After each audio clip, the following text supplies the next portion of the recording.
I can't stop thinking about this. It has shaken me to my core in a way that I couldn't have predicted. Michelle Obama, who I know have spoken positively of in the past, she said last week about what your husband said on that tape.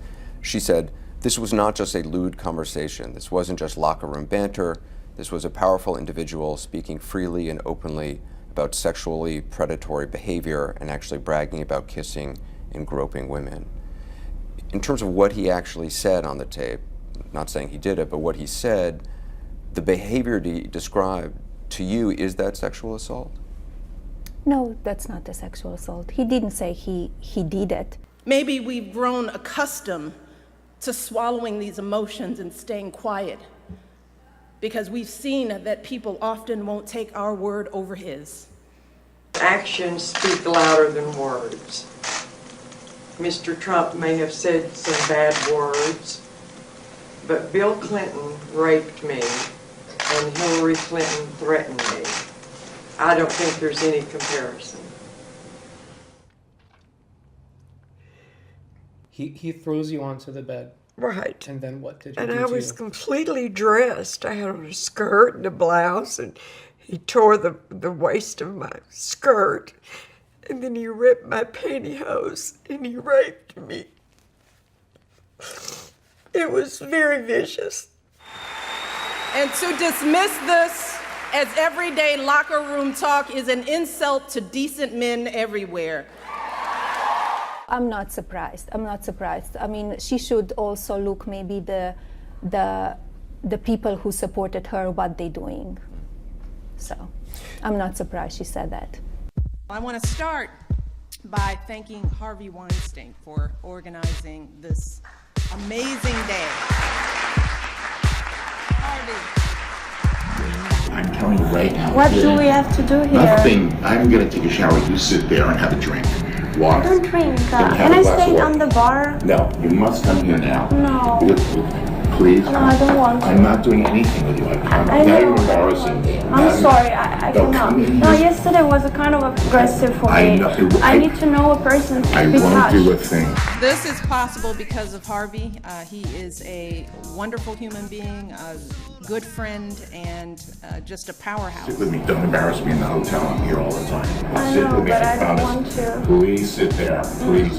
1 minute. No, I I ask you. can't. Go to the bathroom. Please, I don't want to do something I don't want Go to. to the bathroom. Come here. It's that feeling of terror and violation that too many women have felt when someone has grabbed them or forced himself on them and they've said no, but he didn't listen. I was just pinned down. And it was a very helpless situation. I did not know what to do. I was so frightened. And to make matters worse, it now seems very clear that this isn't an isolated incident. It's one of countless examples of how he has treated women his whole life. And I have to tell you that I listen to all of this, and I feel it so personally. And I'm sure that many of you do too, particularly the women. I was only 35 at the time. And it was horrible. I just wanted it to be over with. So he would go away, so he would He just... got up. No, he held stayed me on down you? for a long time. And then he did it again.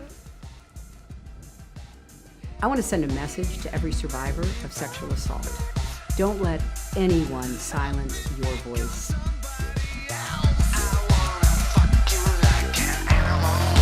My mouth was bleeding and it was hurting.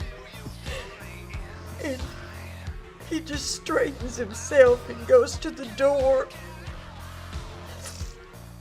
With you still on the bed. Yes, crying. He straightens himself and he goes to the door and puts on his sunglasses and tells me to get some ice on my lip. And goes out the door. It's about basic human decency. It's about right and wrong. And we simply cannot endure this or expose our children to this any longer. Hillary's not the person she wants you to think that she is. Hillary threatened me 3 weeks after her husband raped me. She visually personally came up to me and threatened me.